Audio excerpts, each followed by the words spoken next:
Hello दोस्तों। Om Prakash Rathore YouTube channel में आप सबों का स्वागत है। तो दोस्तों, आज की इस वीडियो में हम लोग फिजिक्स का एक महत्वपूर्ण टॉपिक पढ़ने वाले हैं, जिस टॉपिक का नाम है ओम का नियम। तो दोस्तों, आज का यह वीडियो काफी इंटरेस्टिंग और काफी नॉलेजफुल होने वाला है। तो दोस्तों, वीडियो में शुरू से अंत तक बने रहिए, और अभी तक आप मेरे चैनल को सब्सक्राइब नहीं किए हैं तो प्लीज सब्सक्राइब कर दीजिए और बेल आइकन को प्रेस कर दीजिए।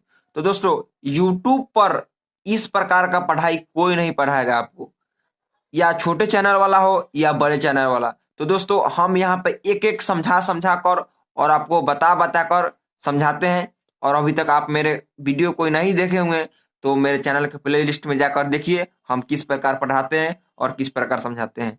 तो दोस्तों, यह मेरी गारंटी है कि आज का वीडियो पूरी तरीके से आपको समझ में आएगा, और आप ओम का नियम सिद्ध कर देंगे 2 मिनटों में, 3 मिनटों में। आपको समझने का देरी है, तो चलिए दोस्तों, वीडियो को स्टार्ट करते हैं।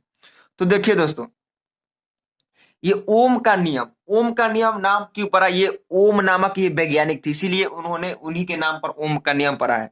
तो देखिए दोस्तों, इसके बारे में आपको बता देते हैं, उसके बाद हम अच्छा तरीका से सिद्ध कर बताएंगे, सब चीज कर बताएंगे।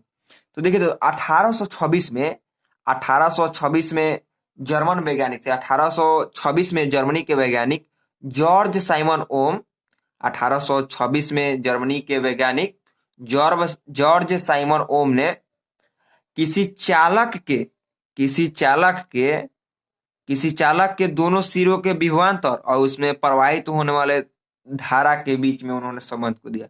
देखिए दोस्तों, हम यहाँ यहाँ समझाते हैं, आपको इधर समझाते हैं। तो उन्होंने किस प्रकार, उन्होंने देखिए यहाँ पे एक चालक हम तार ले लेते हैं। हाँ, यहाँ पे एक वायर ले लिए। मान लीजिए हमारा ये तार है, जो बिजली से आता है, ये तार है। तो देखिए देखिए दोस्तों, उसने जॉर्ज साइमन ओम ने इसमें क्या किए? तो उन्होंने कहा है कि इसमें इसमें इलेक्ट्रिक प्रभावित किया, अर्थात इसमें धारा आई है, यहाँ पे आई धारा को बताता है। और इस इन दोनों सिरों के बीच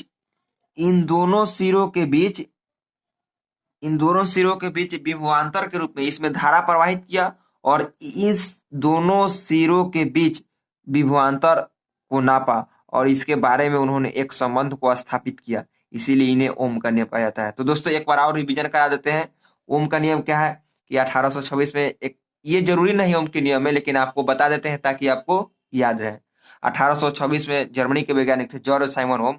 तो उन्होंने कहा किया कि एक वायर में, एक तार में, उसमें इलेक्ट्रिक प्रभावित किया, उसमें धारा प्रवाहित किया, और उनके दोनों सिरों के बीच विभवांतर के रूप में एक संबंध को स्थापित किया। इसीलिए इसे ओम का नियम कहा जाता है।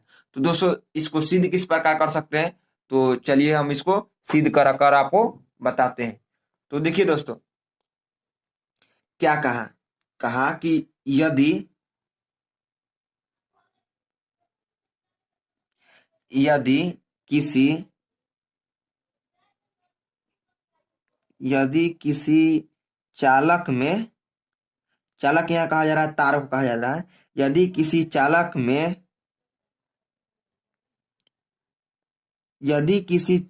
में ताप परिवर्तन न हो तो परिवर्तन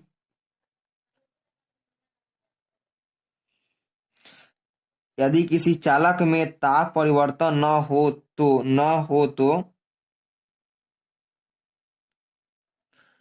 हो तो उसमें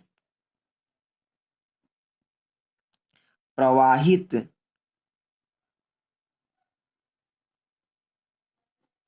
होने वाला होने वाला होने वाला विद्युत धारा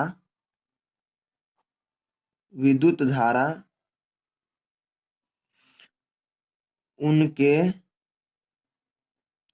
दोनों सिरों के विभवांतर विभवांतर विभवांतर के समानुपाती होता है। समानुपाती होता है। तो दोस्तों, यह इतना बड़ा का डिफिनेशन देखकर, इतना बड़ा का लिखा हुआ सोचकर आप घबरा रहे होंगे, तो आप लोग घबराइए नहीं। ये इजी तरीके से 1 मिनटों में यह आपका समस्या खत्म हो जाएगा। इतना बड़का आप भी लिख सकते हैं। तो दोस्तों, आपको सिर्फ समझने का देरी है। ये इतना बड़का कुछ भी नहीं है। आप 2 मिनटों में, 1 मिनटों में इसे आप आसानी से समझ कर लिख सकते हैं। आपको पहले ही बताया कि ओम ओम साहब जो थे, ये इस प्रकार उन्होंने नियम को किस प्रकार दिए। एक तार ले लिए और उसमें धारा प्रवाहित कर दिए, उसमें करंट फ्लो कर दिए, करंट इसमें कर दिए करंट, और इन दोनों सिरों के बीच विभवांतर लगाकर यही उन्होंने नियम को, इसी प्रकार उन्होंने नियम को, तो किस प्रकार किए चलिए यहाँ देखते हैं।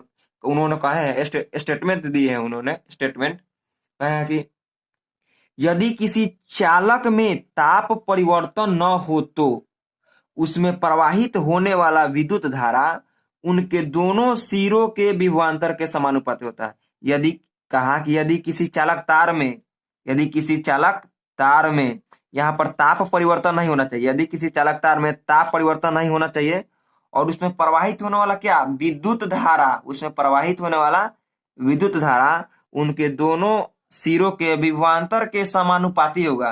कहा कि उसमें प्रवाहित होने वाला विद्युत धारा उसके विभवांतर क्या होगा, समानुपाती होगा। देखिए दोस्तों, उसमें प्रवाहित होने वाला विद्युत धारा जिसे क्या कहा जाता है, आई से डिनोट किया जाता है, आई से, उनके दोनों सिरों के विभवांतर के समानुपाती होगा। विभवांतर इसे इस प्रकार लिखा जाता है, इसके समानुपाती होगा। देखिए दोस्तों, यहाँ आई समानुपाती भी। तो दोस्तों, आप लोग यह जानते होंगे कि समानुपाती का चिन्ह हटता है तो कुछ न कुछ कांस्टेंट अर्थात नियतांक, कुछ न कुछ नियतांक यहाँ आता है। समानुपाती का चिन्ह हटता है तो कुछ न कुछ यहाँ नियतांक आता है। तो देखिए दोस्तों, यहाँ आई बराबर, उन्होंने जो नियतांक लिए हैं, ओम साहब जो नियतांक लिए हैं, आर लिए, V बटा आर। तो देखिए दोस्तों, कितना तरीका से और कितना इजी तरीका में आपको समझा दिए। और एक अगला वीडियो लाएंगे जिसमें ओम के नियम का सत्यापन का आपको अच्छा तरीका से समझा देंगे। ओम के नियम को आप सत्यापन किस प्रकार करेंगे, इसके बारे में आपको समझा देंगे। आशा करता हूं कि यह वीडियो आप सबको अच्छा लगा होगा। तो दोस्तों, यह वीडियो को अपने दोस्तों के पास भी शेयर कर दीजिएगा, और सचमुच आपको समझ में आया तो चैनल को सब्सक्राइब जरूर कर दीजिएगा। वीडियो देखने के लिए आप सबको बहुत बहुत धन्यवाद।